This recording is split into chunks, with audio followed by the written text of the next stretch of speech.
Today we resume to a reading from Pope Francis's collection of sermons against war, building a culture of peace.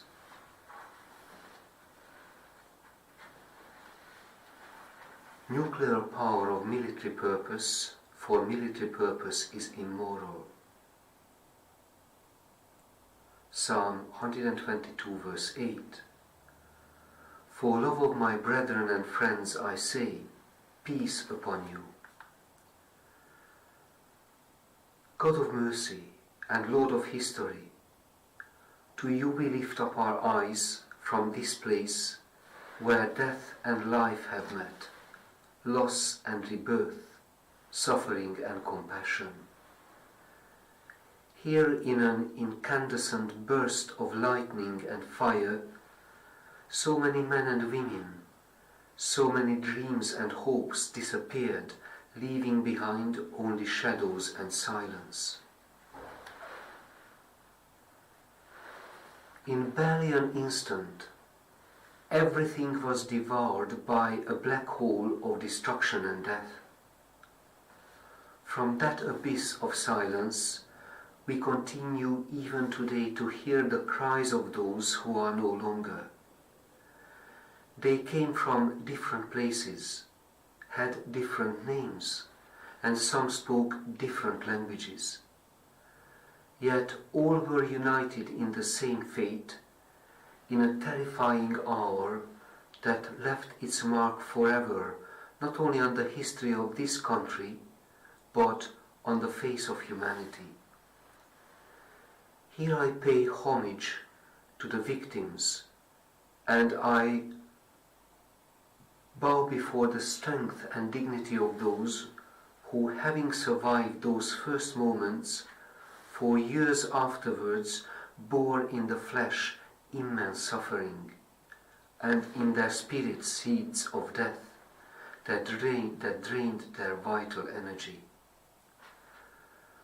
I felt a duty to come here as a pilgrim of peace, to stand in silent prayer, to recall the innocent victims of such violence, and to bear in my heart the prayers and yearnings of the men and women of our time, especially the young who long for peace, who work for peace, and to sacrifice themselves for peace.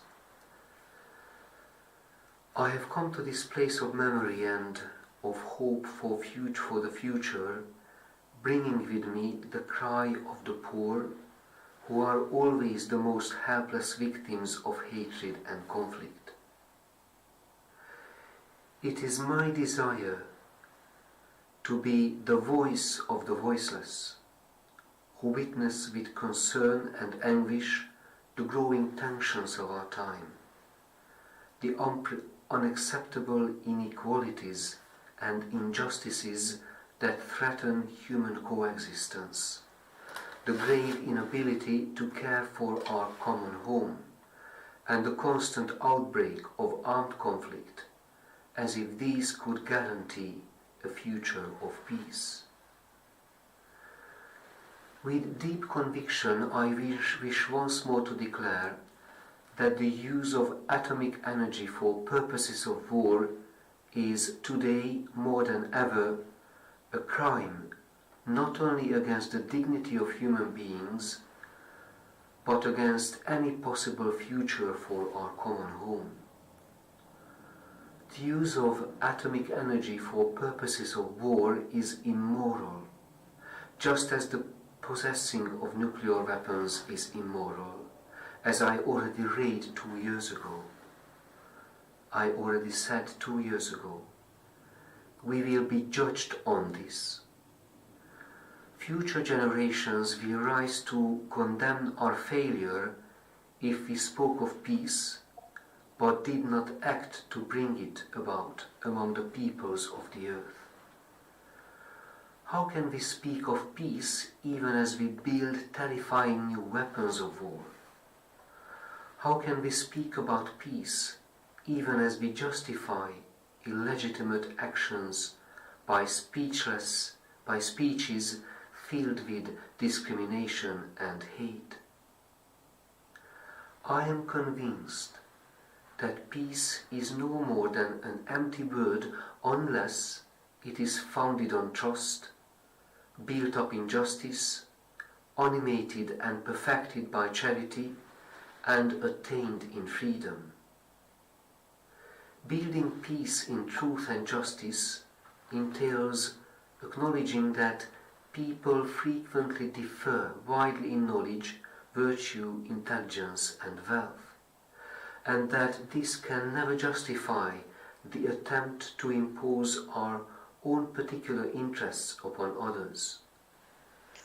Indeed, those differences call for even a greater responsibility and respect.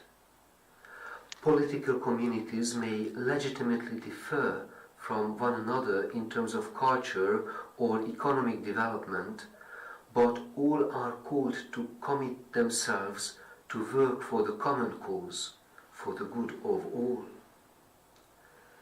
Indeed, if we really want to build a more just and more secure society, we must let the weapons fall from our hands.